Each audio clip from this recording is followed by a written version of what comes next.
Bonjour à tous, bienvenue dans cette 4e vidéo thématique de la semaine 5 du MOOC Entreprise communautaire de conseil, tous consultants entrepreneurs. Dans cette vidéo, nous allons compléter notre connaissance de l'intranet d'une ECC. On va étudier dans cette vidéo les modules de pilotage de l'activité, les interactions avec l'écosystème et le paramétrage de l'espace personnel. Nous allons aborder comment il permet de piloter le centre d'activité en lui-même à travers des tableaux de bord. Nous verrons également comment son espace personnel est paramétrable et comment la gestion des formations et la collaboration avec l'écosystème est organisée. Dans ce module de l'intranet, il est offert la possibilité de piloter 24 heures sur 24 son centre d'activité en ligne à travers le suivi des paiements et des règlements. Un tableau de bord synthétique et détaillé permet de suivre l'évolution de la trésorerie à moyen terme et un livre analytique des opérations est également disponible. Un premier menu facture émise est présent. Il permet le pilotage de la facturation. La liste des factures validées qui sont en attente de paiement ou payées par ses clients sont listées. Il est possible de les visualiser et de les imprimer. Un second menu Avoir émis permet de suivre les correctifs de facturation. La liste des avoirs validés qui sont en attente de paiement ou payés sont listés. On peut également les visualiser et les imprimer. Un troisième menu Règlement externe est proposé. Il permet le pilotage des règlements dans la même logique que les factures. Dans un quatrième menu, l'utilisateur peut piloter quotidiennement son activité économique à travers un tableau de bord complet et intuitif. Les données sont adaptées pour chaque phase d'utilisation de l'intranet.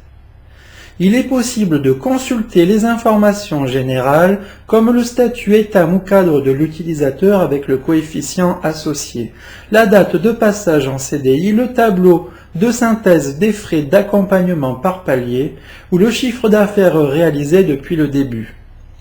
Les autres informations disponibles sont les facturations encaissées depuis le début, le chiffre d'affaires réalisé et les facturations encaissées depuis la date d'anniversaire du contrat de travail pour les salariés. Le solde de trésorerie nette actuel et le pourcentage de frais d'accompagnement en cours. Pour information, la date de passage en CDI est la date à partir de laquelle la période de 12 mois de référence est calculée pour le calcul automatique du taux de frais d'accompagnement par palier. Il est également proposé de consulter le montant des provisions pour les salariés uniquement. Un module graphique est aussi proposé pour pouvoir visualiser les données financières principales brutes, comme la facturation émise, la trésorerie nette et la facturation encaissée. Ces données sont visualisables en données cumulées également. Les graphiques sont imprimables ou exportables. Un dernier module graphique permet de visualiser les données non financières, comme le nombre de clients, de contrats, de devis ou de factures. La granularité des informations pour l'ensemble des graphiques est paramétrable.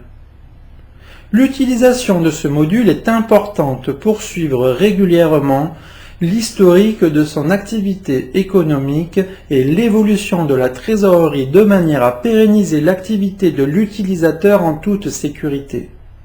Dans le menu Livre des opérations, l'utilisateur peut prendre connaissance et contrôler l'ensemble des écritures et opérations analytiques exécutées au sein du centre d'activité individuel dont il a la responsabilité exclusive en débit comme en crédit. La consultation du livre des opérations est possible à chaque instant. Un filtre temporel est proposé. Si le solde devient négatif, les lignes apparaissent en rouge. Les écritures concernant les salaires sont exécutées le 10 du mois. Dans le module Écosystème, l'utilisateur peut accéder directement aux offres de mission présentes sur le réseau communautaire consultantentrepreneur.com Il peut également s'inscrire à une formation interne ou en proposer une, consulter l'offre de formation en ligne disponible sur la plateforme cognitum.fr et consulter la documentation partagée. Dans le premier menu, il est possible de rechercher une mission. La recherche se fait à travers des filtres multicritères. Il est possible également de poster une mission à la communauté ou de postuler à une mission en ligne. Les utilisateurs reçoivent également une alerte automatique lorsqu'une mission est postée dans les secteurs où ils se sont inscrits. Dans le second menu, l'utilisateur accède directement au module de gestion des formations internes proposé directement par les membres de l'ECC. Un calendrier mensuel permet de visualiser les formations planifiées qui sont identifiables à travers un carré violet au niveau du jour de planification. Il est possible de s'inscrire ou se désinscrire à une formation et de proposer un projet de formation à la communauté.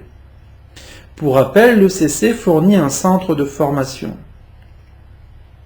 Dans le troisième menu, l'utilisateur peut directement consulter les offres de formation en ligne disponibles sur la plateforme d'AE6 dénommée Cognitum. Cette plateforme est la première plateforme permettant à un consultant autonome de constituer sa communauté apprenante et de vivre de son expertise. Dans ce quatrième menu, l'utilisateur accède directement à la gestion documentaire.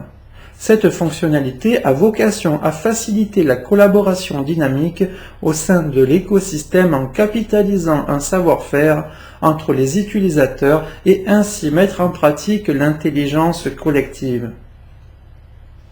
Il est possible de télécharger ou de déposer un document. Ils sont classés par catégorie. Un utilisateur peut à tout moment supprimer un document déposé par ses propres soins. Dans ce module, il est proposé de paramétrer son espace personnel, d'accéder au manuel utilisateur, de contacter le support ou de se déconnecter.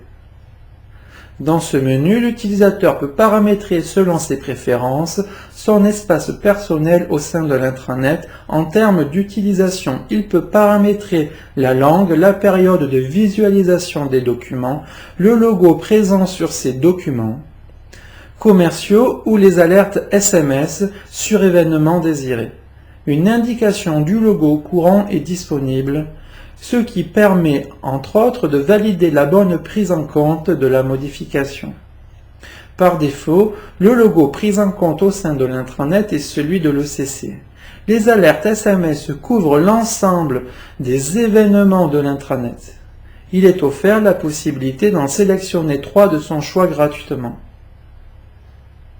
Dans un second menu, l'utilisateur peut accéder au manuel utilisateur détaillé pour toute interrogation fonctionnelle. Dans un troisième menu, l'utilisateur peut contacter le support informatique par mail pour tout problème technique. Dans un dernier menu, il peut se déconnecter de l'intranet. Pour conclure, dans cette vidéo, nous avons pu appréhender le fonctionnement et le périmètre de l'intranet sur les aspects tenant au pilotage du centre d'activité, les interactions avec l'écosystème ou le paramétrage de l'espace personnel. Comme à chaque fois, n'hésitez pas à parler du MOOC autour de vous pour permettre à tous ceux qui le souhaiteraient de prendre part à la prochaine session du MOOC.